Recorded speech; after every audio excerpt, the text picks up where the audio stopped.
क्योंकि रुझान तो कुछ और बता ही रहे हैं, क्योंकि देखिए रुझान आगे बढ़ रहे हैं बीजेपी के लिए, और बीजेपी भी आत्मविश्वास के साथ देखिए पूरा जश्न के माहौल में जुट गई है। सुना देते हैं कि कैसा माहौल उस वक्त देखने को मिल रहा है। पीसीआर जरा एम्बियंस बढ़ाइए इसका।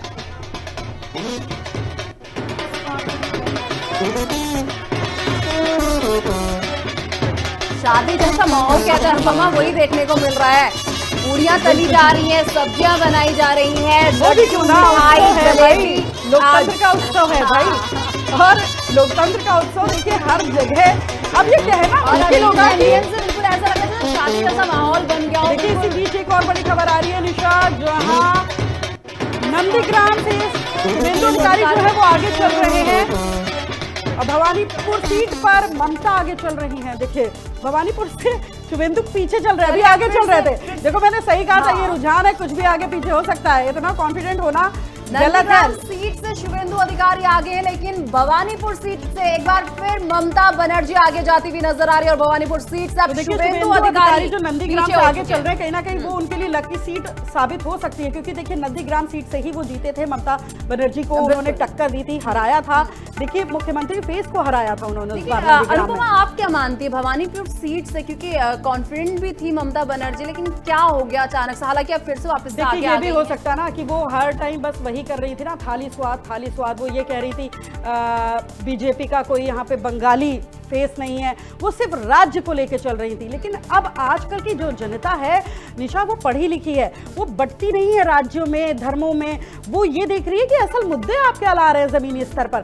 आप महिलाओं के लिए तो ले आए लक्ष्मी भंडार, महिलाओं को तो आकर्षित कर लिया, लेकिन कहीं ना कहीं संदेश खाली का और आरजीकर का मुद्दा भी ये दिख रहा है सामने कि आप एक तरीके से देखिए महिला सुरक्षा को लेकर ये सब बातें करती हैं, महिला योजनाएं लाती हैं, और यहाँ पे ये सब हो रहा है। बिल्कुल आरजीकर की हम बात कर रहे थे। आरजीकर मेडिकल कॉलेज में जिस पीड़िता के साथ रेप हुआ था, उनकी जो मां है वो पानीहाटी से चुनाव लड़ रही हैं, और वो भी अपनी सीट पर सबसे आगे चल रही हैं। यहाँ पर महिला सुरक्षा का मुद्दा काम आया है बीजेपी के लिए, क्योंकि देखिए आरजीकर का वो घटनाक्रम हम नहीं भूल सकते कि किस तरीके से जो है पीड़िता को किस तरीके से उसका रेप किया गया, फिर उसे मौत की घाट उतार दिया गया, उस चीज को नहीं भूल सकते। और चलिए मनीष जी हमारे साथ जुड़े हुए हैं। मनीष जी देखिए नंदीग्राम सीट से भले ही शुभेंदु अधिकारी आगे चल रहे हैं, लेकिन भवानीपुर से पीछे के चल रहे हैं, तो यही वजह है कि अभी रुझान आ रहा है, कुछ भी कहना मुश्किल है। तो क्या लगता है नंदीग्राम सीट जो है उनके लिए लकी है, और भवानीपुर सीट से क्यों पीछे चल रहे हैं, क्या वजह हो सकती है मनीष जी? देखिए मेरे हिसाब से ममता बनर्जी को दोनों सीटों पे हारना चाहिए, क्योंकि जिस तरीके का शासन उन्होंने किया, उन्होंने लेफ्ट की याद दिलाई जी। भाई जिस तरीके से लेफ्ट का शासन था, ममता बनर्जी के कार्यकर्ताओं के हाथ काटे तक गए थे, वही काम टीएमसी के गुंडे कर रहे थे।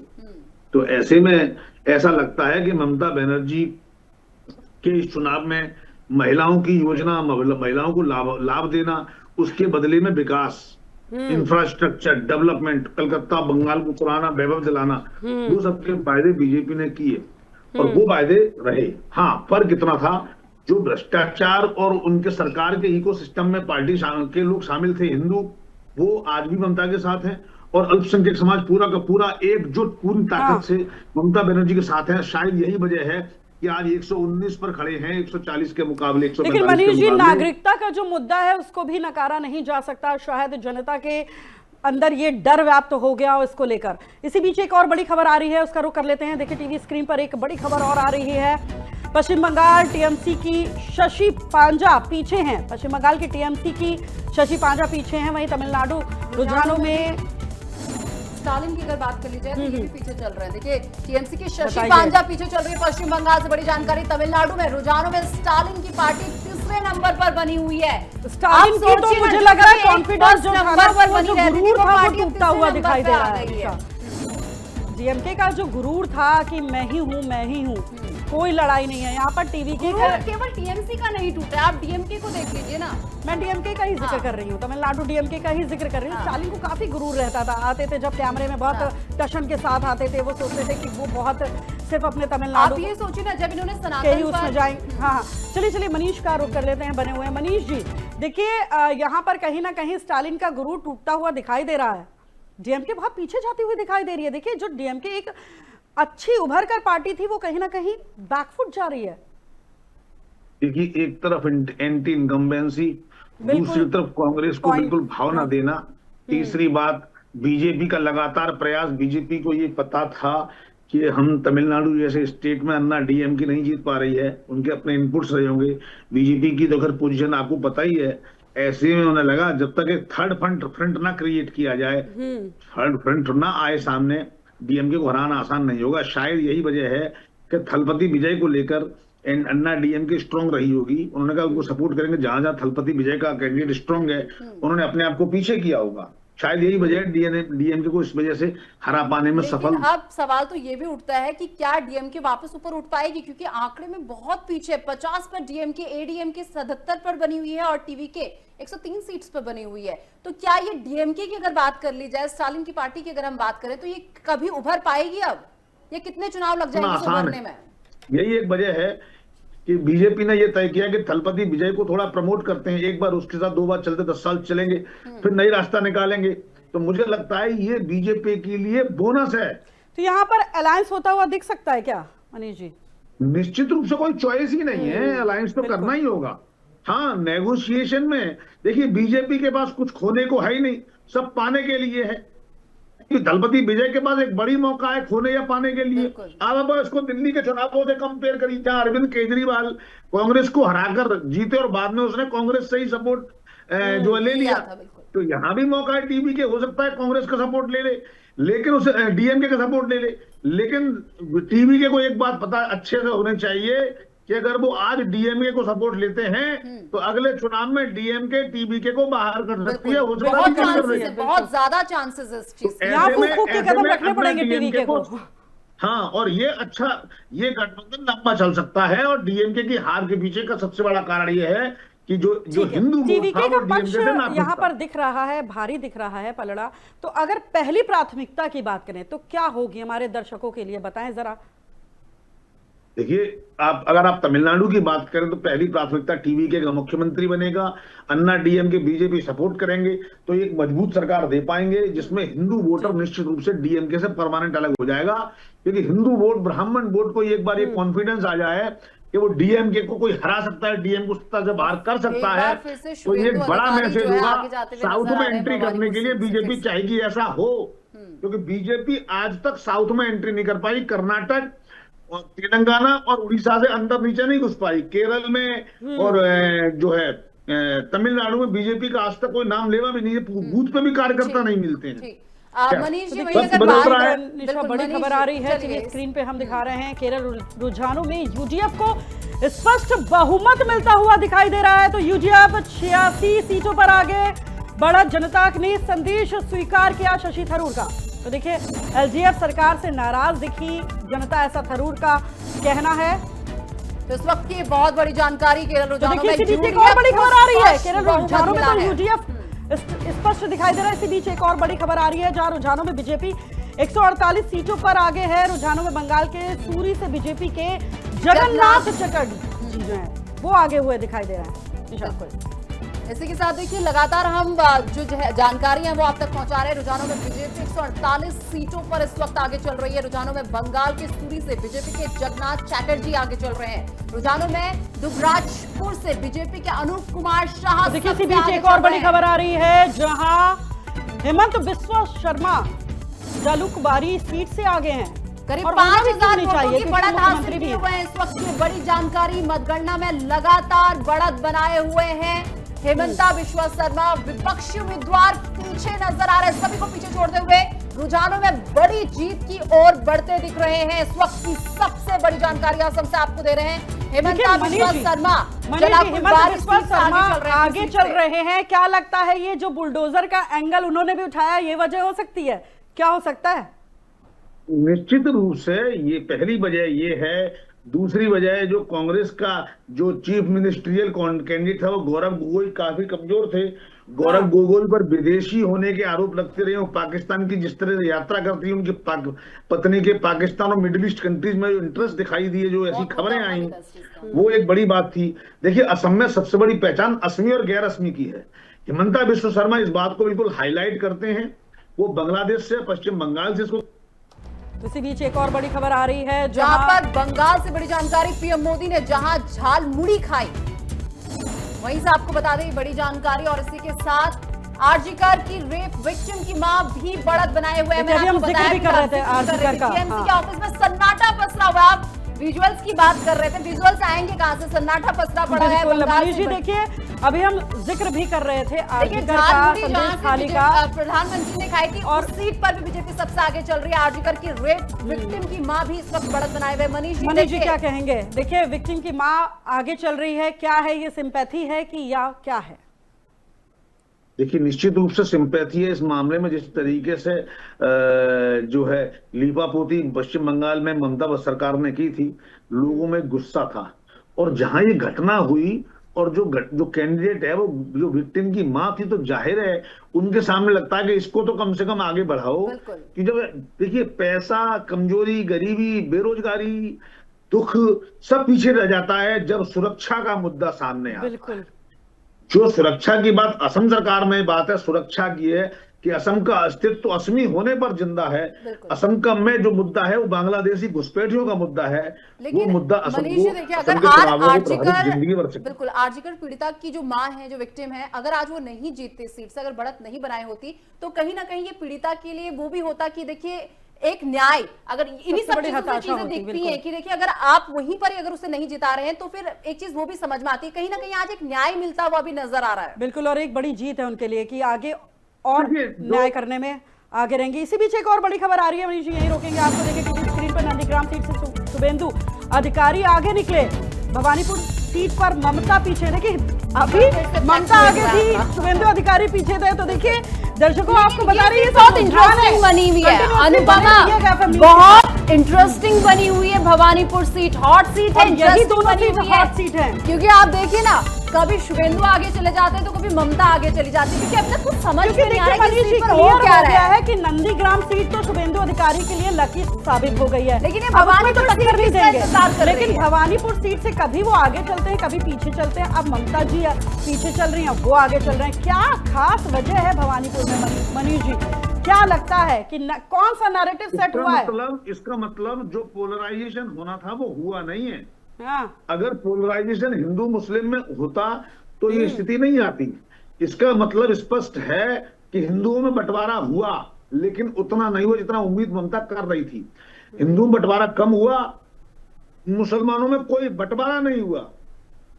स्पष्ट वजह है कि यही वजह है कि ममता अभी भी फाइट में है। आपने जिक्र किया मुसलमानों का बंटवारा नहीं हुआ। अगर हम पिछले आंकड़ों की बात कर लें तो पिछले आंकड़ों में मतलब 2016 में तो कहीं स्केल में थी भी नहीं बीजेपी, लेकिन 1% की बढ़ोतरी हुई थी सिर्फ 2021 में। अगर परसेंट की बात कर लें तो मुस्लिम वोटों में। और अब इस बार क्या लगता है?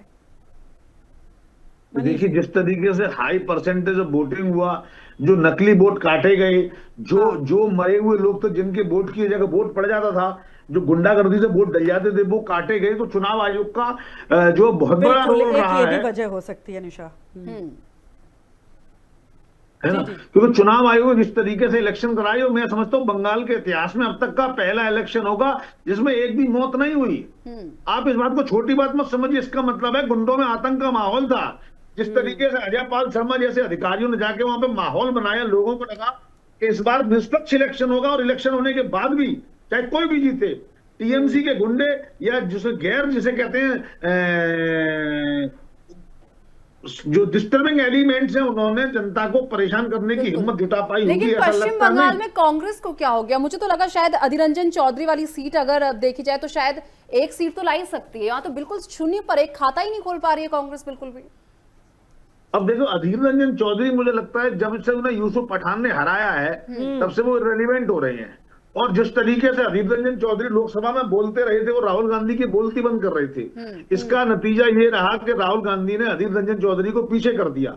अधीर रंजन चौधरी सीधे सीधे कांग्रेस की पॉलिटिक्स का शिकार हुए। मनीष जी एक सवाल इसी बीच ये भी लग रहा है, देखिए अब केवल यहीं की बात नहीं करेंगे, कांग्रेस का हर जगह से देखिए कहीं ना कहीं जनाधार कम हो रहा है। क्या इस कमी को मानते हैं कि उनके यहाँ पर कोई लीडर की कमी है क्या? बिल्कुल कमी, लीडर की कमी नहीं है, इच्छा शक्ति की कमी है, मैनेजमेंट की कमी है। इच्छा शक्ति तो सभी के पास है उनकी कि बीजेपी को सफाया करना है। नहीं, इच्छा है, इच्छा शक्ति नहीं है। देखिए अगर इच्छाएं घोड़े होती तो सारे भिखारी सवारी करके आसमान में उड़ रहे होते।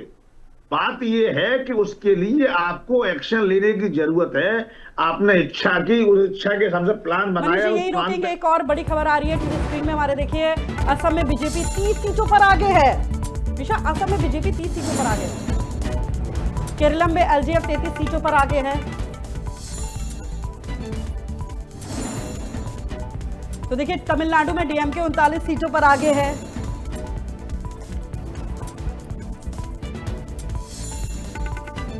देखिए, माफ कीजिएगा, कुछ आंकड़ा गलत चल रहा है। बीजेपी 98 सीट पर आगे है असम में। ये बड़ी और अहम जानकारी आपको देते। कांग्रेस 26 यानी कि 26। तो देखिए मनीष जी, जैसा कि हम जिक्र कर रहे थे, क्या लगता है कि लीडर की कमी दिखाई दे रही है कांग्रेस में कहीं ना कहीं, इसीलिए जनाधार जो है वो कांग्रेस से पीछे होता हुआ दिखाई दे रहा है, या क्या मेन वजह हो सकती है मनीष जी? देखिए, सबसे पहले विजन का प्रॉब्लम है जी। कांग्रेस का अपना कोई स्पष्ट विजन ही नहीं है, और यही वजह है कि कांग्रेस के पास कुछ कहने के लिए नहीं है। आप कांग्रेस का चुनाव घोषणा पत्र उठाकर देखिए, वहां कोई कॉन्क्रीट बात ही नहीं है। ममता बनर्जी का विजन क्लियर है, उसे अल्पसंख्यक को सपोर्ट करना है, उसे डर दिखाना है, उसे बांग्लादेशियों से प्यार रखना है, अल्पसंख्यकों का बहुसंख्यकों पर कंट्रोल दिखाना है, और अपने इकोसिस्टम को जिंदा रखना है, चाहे वो क्लब सिस्टम हो या कट मनी का सिस्टम हो। एक second Manish ji, TV screen पर एक बड़ी खबर और आ रही है। चेन्नई तमिलनाडु के रुझानों में टीवीके को 102 सीटों पर आगे हैं। विजय के घर दफ्तर की सुरक्षा बढ़ा दी गई है। बहुत बड़ी जानकारी, विजय के घर और है। दफ्तर की सुरक्षा को बढ़ा दिया गया है। चैनल से इस वक्त की सबसे बड़ी जानकारी आपको दे दें, जहां पर तमिलनाडु के रुझानों में टीवीके 102 सीटों पर आगे चल रही है, और इसी के मद्देनजर विजय के घर और दफ्तर की सुरक्षा को बढ़ा दिया गया है। चेन्नई में विजय के घर की सुरक्षा बढ़ा दी गई है। मनीष जी, देखिए चेन्नई में विजय के घर और दफ्तर पर सुरक्षा बढ़ाने की वजह क्या हो सकती है? ये डर हो सकती है कि क्या हो सकती है? डीएमके को लेकर एआईएम डीएमके में भी सांसें ऊपर नीचे हो रही हैं, क्योंकि टीवीके ने तो पूरी टक्कर दे दी 102। मतलब बहुत इतिहास इसके पीछे कोई बड़ा आंकड़ा नहीं होता है। आमतौर पर ये न्यूज हर बार चलती है जब भी कोई व्यक्ति को लगता है कि वो चुनाव में महत्वपूर्ण बन गया है सीटों की वजह से, या वो मुख्यमंत्री पद का दावेदार बन सकता है, तो सुरक्षा इसलिए बढ़ाई जाती है क्योंकि अलर्ट रहता है, उसके साथ कुछ गलत हो गया तो इसका बड़ा परिणाम निकल सकता है। इसलिए एक नॉर्मल प्रोटोकॉल है, और इस तरह के अधिकार चुनाव आयोग रखता है, और हर महत्वपूर्ण व्यक्ति का। ऐसा नहीं है कि ममता हार रही है तो उनकी सुरक्षा घटा दी गई है, सुरक्षा बढ़ाई जाती है कि कोई अगर जो कोई शरारती तत्व ने अगर कुछ कर दिया, कोई अटैक कर दिया, तो माहौल बिगड़ते देर नहीं लगेगी, उसके बाद ये सब चुनाव की प्रक्रिया अधूरी रह जाएगी। तो ऐसे में ये सावधानी के काम होते हैं। इसका चुनाव से, इसका रिजल्ट से कोई ताल्लुक नहीं होता। ये हो सकता है सुरक्षा जारी रहे, सुरक्षा हट जाए, पर फिलहाल जब तक कि सत्ता का हस्तांतरण सही हाथों तक, जीते हुए हाथों तक नहीं पहुंच जाता, ये प्रक्रिया नॉर्मल है। यही रोकेंगे। एक और बड़ी खबर आ रही है, देखिए टीवी स्क्रीन पर एक और बड़ी खबर। झालमुड़ी का कमाल, बीजेपी माला माल। बिल्कुल सही बात है, और बीजेपी का कमल खिलता नजर आ रहा है। टीएमसी का जोड़ा फूल मुरझाता दिख रहा है। तो 15 साल बाद ममता के हाथ से सत्ता जा रही है, और सोचिए इस वक्त क्या बीत रही होगी ममता बनर्जी पर, जहां पर एक लंबी सत्ता में वो रही और दिख रहा है ममता बनर्जी का। देखिए मनीष जी, झालमुड़ी वैसे भी बहुत फेमस रही है इस बार प्रचार प्रसार में, क्या कहेंगे? प्रधानमंत्री ने खाई क्या? बिल्कुल, झालमुड़ी इतना ट्रेंड कर रही थी, आप चाहे गूगल पर ले लीजिए, यूट्यूब पर ले, बहुत ट्रेंड किया झालमुड़ी। क्या निशा, ये भी देखा जा सकता है कि वैसे भी देखा जाए, कहा जा रहा था विकास वर्सेस पहचान, फेस, ये दिख रहा था, तो क्या मोदी फैक्टर भी यहाँ पर साबित हो सकता है कि झालमुड़ी खाई उन्होंने, है ना? और थाली स्वाद की भी लड़ाई होने लगी कि झालमुड़ी खा रहे हैं, तो बीजेपी को जीत का स्वाद मिल रहा है झालमुड़ी से। बिल्कुल स्वाद मिलता हुआ नजर आ रहा है बाबा, कोई डाउट ही नहीं है। क्योंकि देखिए प्रधानमंत्री की अगर बात कर ली जाए, अगर प्रधानमंत्री, क्योंकि बीजेपी के पास चेहरे हैं और बीजेपी अपने चेहरों का इस्तेमाल करना जानती है कि उसे कहां पर अपने कौन से चेहरे इस्तेमाल करना है। बिल्कुल, प्रधानमंत्री बहुत बड़ा चेहरा है, स्ट्रैटेजी अच्छी है वैसे, बहुत अच्छी स्ट्रैटेजी। अगर स्ट्रैटेजी अच्छी नहीं होती तो बंगाल जीत पाना मुश्किल। और क्योंकि 15 साल बाद ममता से हाथ से जाती हुई दिख रही है बंगाल की अस्मिता, क्योंकि बंगाल की अस्मिता की खूब लड़ाई की है ममता बनर्जी ने। हालांकि ये भी आरोप लगाए हैं कि बीजेपी के पास कोई बंगाली फेस नहीं है, बीजेपी यहाँ आ जाती है, मछली भात आपको खाना रोक देगी, और उसी के देखिए उलटफेर हो गया। अनुराग ठाकुर ने साफ तौर पर मछली भात खाने लगे थे कि वो ये कह रहे थे कि नहीं, आप जनता को ऐसे डराए नहीं। बिल्कुल 15 साल बाद आप सोचिए ना, अगर किसी की सत्ता जाएगी तो इस वक्त जो सांसें हैं वो किस तरीके से ऊपर नीचे होती हुई नजर आ रही हैं। और ऐसे में बीजेपी का सोनार बांग्ला का सपना पूरा हो रहा है। आपने चाहे प्रधानमंत्री को सुना होगा, अमित शाह को सुना होगा या फिर सीएम योगी आदित्यनाथ को सुना होगा, तो सोनार बांग्ला वो जब जब अपने संबोधन की शुरुआत करते थे तो सोनार बांग्ला वो कहते हुए नजर आते थे। तो देखिए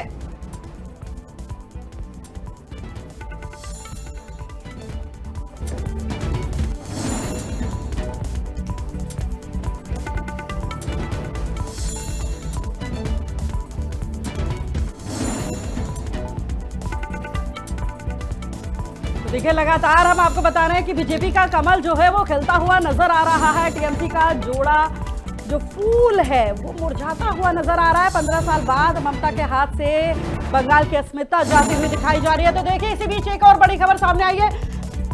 पीएम मोदी बीजेपी मुख्यालय जाएंगे, 6:30 बजे पीएम मोदी मुख्यालय जाएंगे। दिल्ली से बड़ी खबर आ रही है, प्रधानमंत्री नरेंद्र मोदी शाम को बीजेपी मुख्यालय जाएंगे। क्योंकि हो भी क्यों ना, क्योंकि बीजेपी का ये जश्न का माहौल है। हम आपको तस्वीरों में भी दिखा रहे थे, पश्चिम बंगाल में पूरी तरीके से जो है जश्न का माहौल देखा जा रहा है। इसी बीच मोदी जो हमारे प्रधानमंत्री हैं और वो बीजेपी मुख्यालय जाएंगे। 6:30 बजे का टाइम रखा गया है। हम आपको अपडेट दे रहे हैं कि दिल्ली से खबर है जहां शाम को बीजेपी मुख्यालय जाएंगे। इसी बीच हमारी एक और सहयोगी जुड़ गई हैं, शर्मिला चौहान। शर्मिला देखिए कहीं ना कहीं पश्चिम बंगाल की अस्मिता जो है वो ममता बनर्जी के हाथ से जाती हुई दिखाई दे रही है। हालांकि ममता बनर्जी के शब्दों में से गूंज जो थी वो यही थी कि बंगाल की अस्मिता को बचाना है, बंगाल की अस्मिता को बचाना और बीजेपी का सफाया करना है। बिल्कुल, बंगाल की अस्मिता को बचाने की बात तो कर रही थी, लेकिन फिलहाल उनकी पार्टी को बचाना अभी मुश्किल लग रहा है। वो खुद की पार्टी को नहीं बचा पा रही है। इस बार इस चुनाव में हैट्रिक तो लगा लिया था उन्होंने, लेकिन चौथी बार भी वो कमर कस के तैयार थी कि इस बार भी जीत का जश्न मनाएंगी। लेकिन शायद ऐसा नहीं हो सकता है, क्योंकि एक तरफ जहां बीजेपी जीत का जश्न मनाते हुए नजर आ रही है, दिल्ली से लेकर पश्चिम बंगाल तक जलेबियां बन रही हैं। दिल्ली में भी खबर आ गई है कि 6:30 बजे प्रधानमंत्री नरेंद्र मोदी बीजेपी मुख्यालय पहुंचेंगे। यानी देखिए खुशी का माहौल सब जगह है और देखिए सब जगह नजर रहती है, क्योंकि देखा जाए पश्चिम बंगाल का जो चुनाव है, हालांकि देखिए 4 राज्यों में और एक केंद्र शासित राज्य में चुनाव है, लेकिन सबकी नजर जो बनी हुई है वो पश्चिम बंगाल में ज्यादा बनी हुई है, क्योंकि पश्चिम बंगाल में टीएमसी वर्सेस बीजेपी दिख रही है। हालांकि अगर हम 2016 का जिक्र कर ले शर्मिला, तो 2016 तक बीजेपी बहुत पीछे पायदान में थी, सिर्फ 3 सीटें थी। 2016 से लेके आज 2026 है, यानी 10 साल में कुछ तो कमाल हुआ है, या फिर ये भी कह सकते हैं मोदी फैक्टर काम आया, क्योंकि 2021 में 77 सीटें आई थी। बिल्कुल, और देखिए मोदी फैक्टर की अगर बात करें तो अनुपमा, पहले भी जो विधानसभा चुनाव हुए थे 2021 में, उसमें भी प्रधानमंत्री नरेंद्र मोदी ने बहुत कोशिश की थी। हुआ ये था कि प्रधानमंत्री नरेंद्र मोदी ने कोशिश की थी और ऐसे बीजेपी के बड़े नेता वहां भी कैंप कर रहे थे, लेकिन उस बार ममता बनर्जी भारी पड़ गई। इस बार महिलाओं को केंद्र में लिया है, कई महिलाओं के लिए योजनाओं की बखान की गई है।